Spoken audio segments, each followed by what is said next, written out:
Les tensions entre Paris et Alger reprennent de l'ampleur, entre l'affaire Boualem-Sansal et les critiques sur la gestion diplomatique.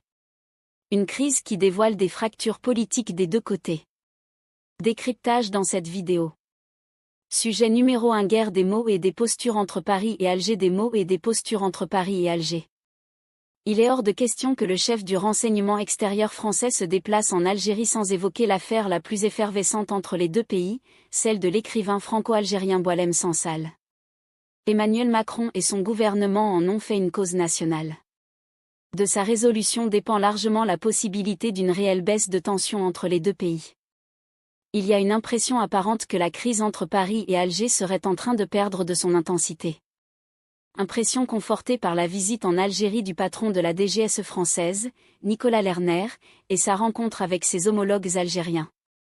Une rencontre dont l'efficacité passait par une fuite médiatique organisée de cette visite pour suggérer que les deux pays se parlent en dehors des polémiques diplomatiques à répétition. Cette réception a en tout cas été un signal adressé par le régime d'Alger à Paris sur sa volonté de calmer les ardeurs punitives de la France dans le sillage de cette tension inédite entre la France et le régime algérien. Il est hors de question que le chef du renseignement extérieur français se déplace en Algérie sans évoquer l'affaire la plus effervescente entre les deux pays, celle de l'écrivain franco-algérien Boualem Sansal. Emmanuel Macron et son gouvernement en ont fait une cause nationale.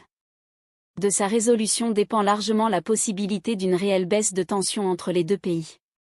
Pour le président Abdelmadjid Tebboune, l'affaire Sansal ressemble, pour reprendre une métaphore arabe, à un couteau qu'il s'est enfoncé dans la gorge.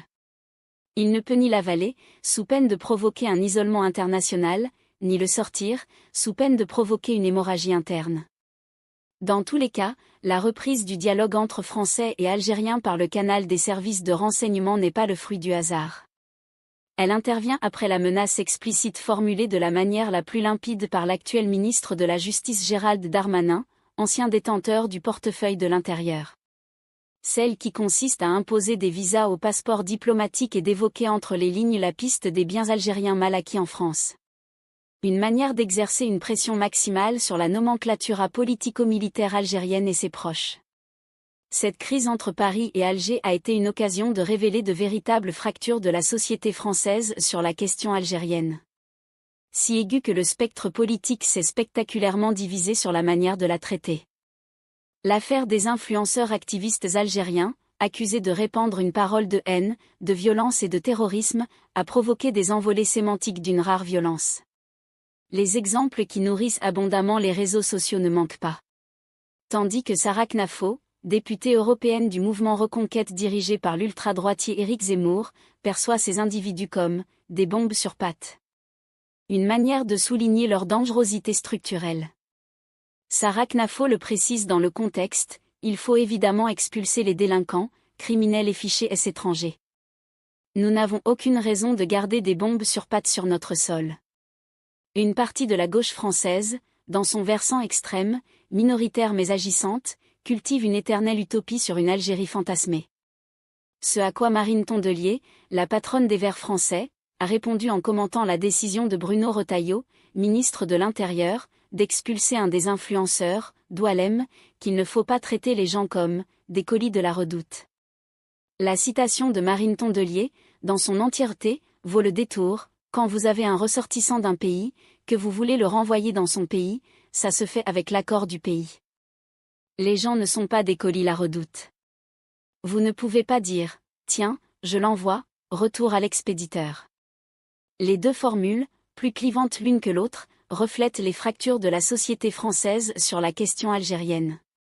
D'un côté, une perception de danger imminent, incarnant un torrent de clichés négatifs, avec des raccourcis et des formules à provoquer un courant électrique. De l'autre, une forme de déni absolu, d'autisme assumé à travers une vision sélective avec d'étanchés hier. Les droites, classiques et extrêmes, veulent un discours de vérité et de réalisme sur l'Algérie et son régime autoritaire. Tandis qu'une partie de la gauche, dans son versant extrême, minoritaire mais agissante, cultive une éternelle utopie sur une Algérie fantasmée. Ce n'est donc pas un hasard si, dans sa réplique à cette crise entre Alger et Paris, le régime algérien a volontairement voulu cantonner ses enjeux aux lubies d'une extrême droite prisonnière de ses rêves avortés d'une Algérie éternellement française.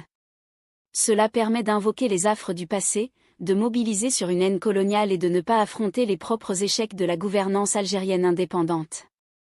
Une partie de la gauche, notamment issue de la France insoumise, s'est donnée pour mission de défendre le régime d'Alger et de lui trouver des excuses dans son bras de fer avec les autorités françaises. Pire, elle a entamé un plaidoyer pro-algérien qui se veut avant tout un règlement de comptes politiques en interne avec son adversaire de droite. À gauche, cette crise franco-algérienne a révélé les relais français du régime d'Alger à Paris. Une niche d'extrême gauche prête à vendre toutes les chimères, à faire avaler toutes les couleuvres pour excuser le comportement agressif des autorités algériennes. Sujet numéro 2 France, Dominique de Villepin appelle à l'apaisement diplomatique avec l'Algérie. L'ancien Premier ministre Dominique de Villepin a critiqué lundi la « surenchère » du ministre de l'Intérieur français Bruno Retailleau sur l'Algérie, l'invitant à laisser agir les diplomates et à ne pas céder à « la tentation du règlement de comptes », car « ce n'est jamais dans l'escalade qu'on règle les crises ». Il y a un malentendu depuis le départ du ministre de l'Intérieur qui veut régler des questions qui ne se règlent que par la diplomatie, a tranché M. Villepin sur France Info. Ce n'est jamais dans l'escalade et la surenchère qu'on règle les crises. Compte tenu de la gravité des choses, nous ne sommes pas aujourd'hui à devoir nous faire plaisir en réglant des comptes, a-t-il lancé. Dimanche, Retailleau a répété que la France avait été « humiliée » par l'Algérie lorsque ce pays a refusé l'entrée sur son territoire d'un influenceur algérien expulsé de France.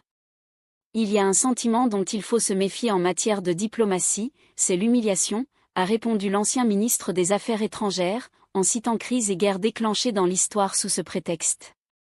Il ne faut pas oublier qu'entre nous et l'Algérie, il y a des millions d'Algériens de France, des millions de Franco-Algériens et plus largement des millions de Français issus du Maghreb qui tous voient avec beaucoup d'inquiétude ces fluctuations qui ont affecté hier le Maroc et aujourd'hui l'Algérie, a-t-il averti.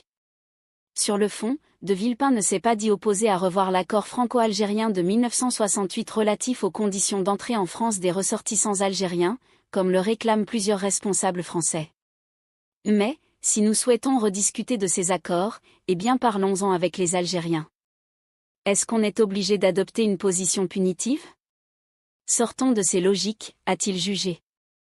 Nous avons payé à travers l'histoire suffisamment cher pour apprendre qu'il n'y a qu'un chemin, c'est celui du respect, a-t-il conclu.